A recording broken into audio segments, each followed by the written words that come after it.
Ada kekurangan yang menurut saya agak sedikit riskan sih.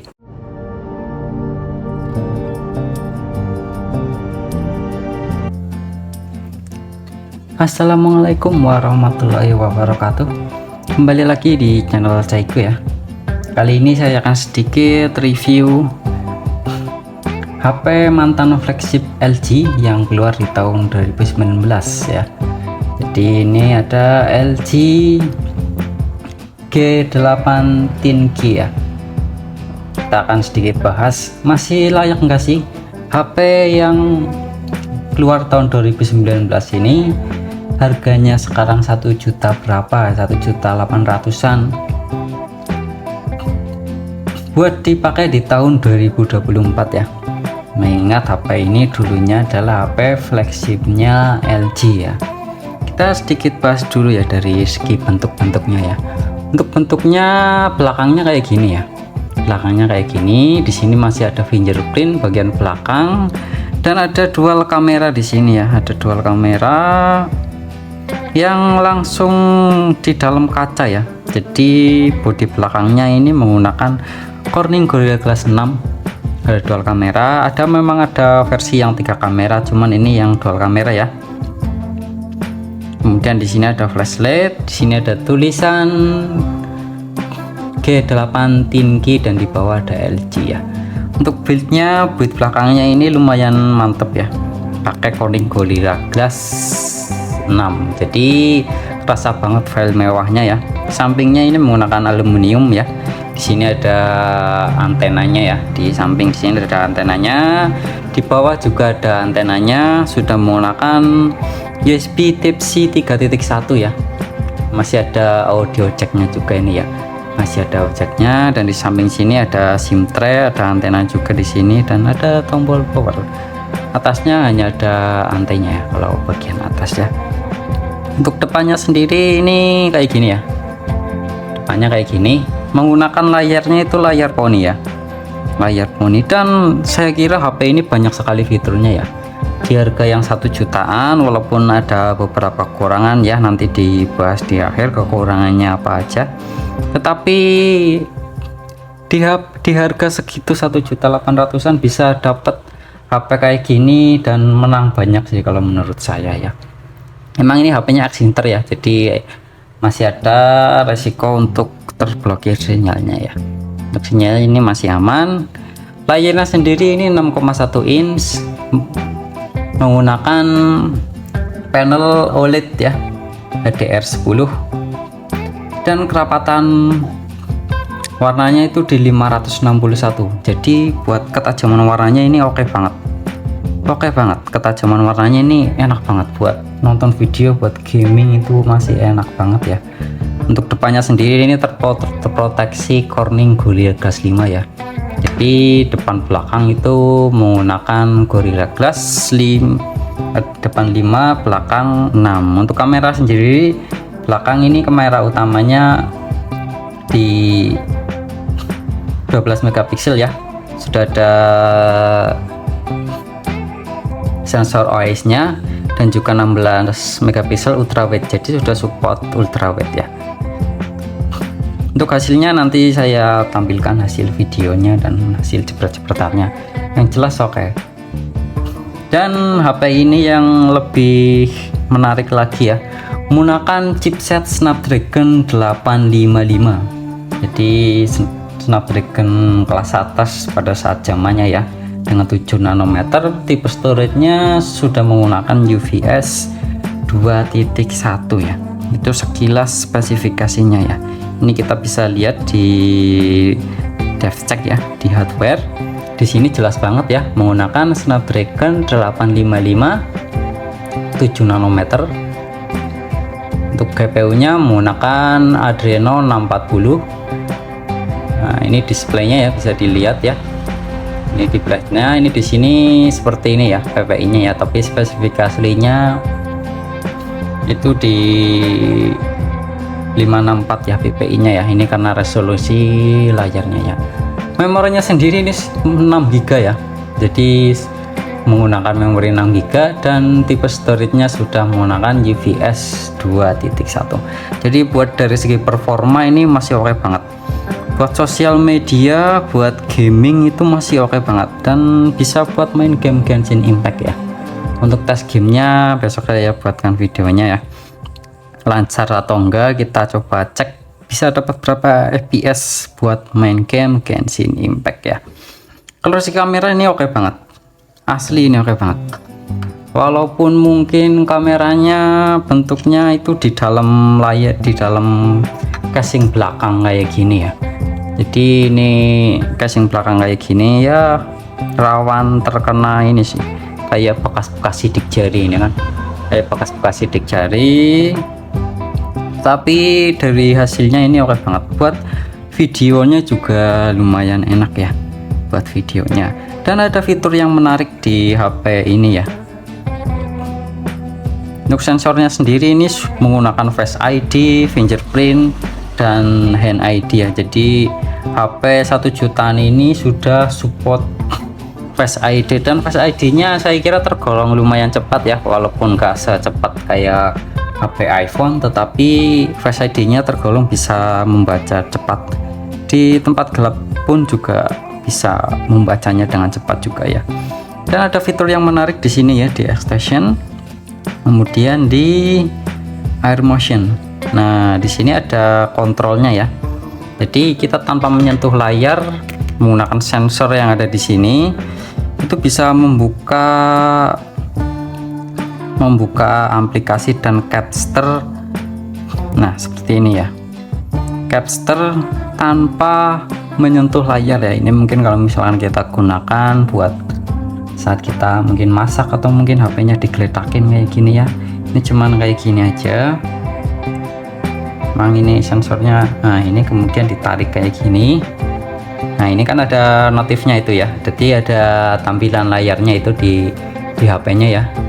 Bentar, memang harus ngepasin ya karena ada anti goresnya. Nah itu, jadi ada tampilannya ya, jadi ada tampilannya. Nanti kita swipe ke kanan atau ke kiri itu buat melakukan buka YouTube atau mungkin musik atau pintasan apa yang kita mau masukkan. Dan kita juga bisa melakukan capster ya menggunakan kayak gini aja. Nah itu kayak gitu, kemudian tinggal ditarik aja di sini sih. Oke. Nah ini capture, nah kayak gitu ya. Jadi tanpa menyentuh layar itu bisa melakukan capture ya, bisa melakukan capture dengan baik. Ini kayak gini nih. Oke, ini bisa kelihatan nggak ya? Oke, nanti kita videokan aja ya. Ada fitur yang menarik seperti itu ya. Jadi di harga 1 jutaan, 1.800.000-an bisa menikmati Snapdragon 855, bisa buat gaming lancar, warna layarnya tajam banget ya, dan juga performanya itu oke banget. Tetapi ada beberapa kekurangan di HP ini ya, kita nggak bisa pungkiri ya, setiap HP pasti ada kelebihan dan kekurangannya ya. Ada kekurangan yang menurut saya agak sedikit riskan sih. Kenapa riskannya? Itu di bagian belakangnya ini ya. Jadi kameranya itu nggak ada pelindungnya ya, jadi langsung di dalam, kayak di dalam case ini ya, di dalam Corning Gorilla Glass 6 nih ya. Memang untuk goresan itu memang terbilang minim ya resiko goresan, tetapi tetap saja ya, karena di sini tetap saja rawan goresan. Kalau misalnya kita taruh HP-nya di mana, di pasir atau mungkin di batu-batuan, itu pasti kegores di sini. Dan kalau misalkan resiko kegores ini di bagian lensa itu pasti bisa mengganggu hasil kameranya ya.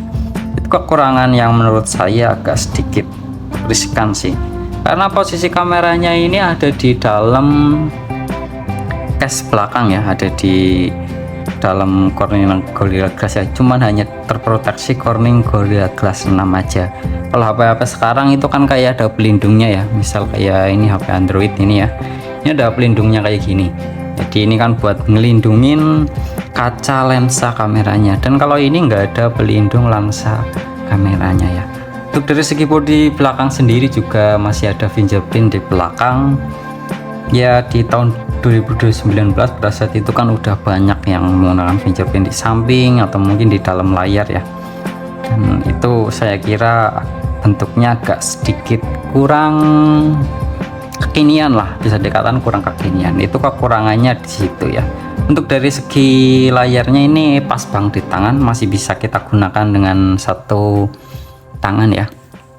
Kalau misalkan kita bandingkan dengan HP-HP sekarang pada umumnya itu layarnya jauh banget ya, itu jauh banget, ukurannya sangat jauh. Jadi ukuran layarnya ini 6,1 in, pas banget di tangan ya. Nah kesimpulannya, kalau misalkan kita buat pakai di tahun 2024 ini, kalau kebentangannya buat fotografi atau videografi, saya kira masih oke ya. Hasilnya bisa dilihat ya, ini kayak gini hasilnya ya, hasilnya masih dilihat, bisa dilihat. Untuk kestabilan hasil kameranya masih oke banget, dan buat video juga masih stabil ya, stabil banget ini buat video.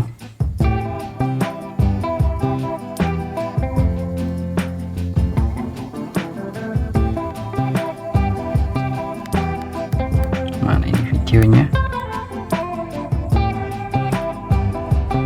Buat video masih stabil banget. Jadi kalau misalnya kita gunakan HP ini buat fotografi, videografi, itu oke banget ya, hasilnya oke banget. Mungkin karena ada sensor OIS nya ya, jadi buat video itu bisa stabil ini, nggak getar ya, nggak di tangan, nggak getar, nggak kayak Android harga 2 jutaan. Mungkin kalau bandingkan dengan harga 2 jutaan, 2.500.000-an, itu masih oke ini buat fotografi. Kita bandingkan dengan mungkin Redmi Note 12 atau mungkin Redmi 13, itu masih enak ini kameranya, stabil banget, enggak terjadi kendala getar-getar, itu enggak ya. Ultrawide juga lancar ya. Jadi kalau misalnya kita gunakan buat fotografi, videografi, itu masih oke.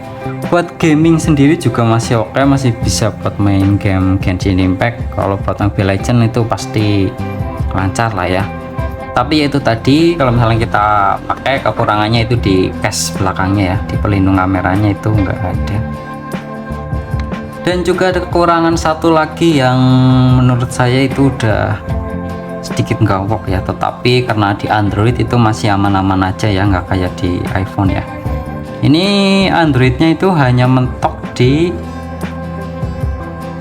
Android 11. Kita cek di mana ini,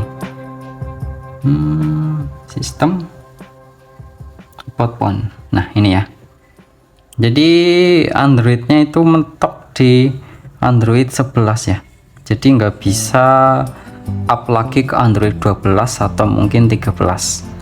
Yang jelas Androidnya itu nggak dapat update lagi, mentok di Android 11. Itu kekurangan yang lainnya ya. Tetapi kalau kita pakai buat pekerjaan dan lain-lain itu masih oke banget.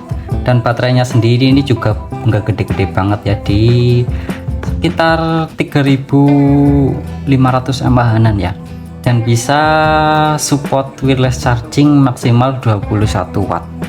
Jadi masih oke banget kalau misalkan kita gunakan di tahun 2024 ini ya. Mengingat kekurangannya hanya sedikit lah, lebih banyak menangnya yang jelas ya.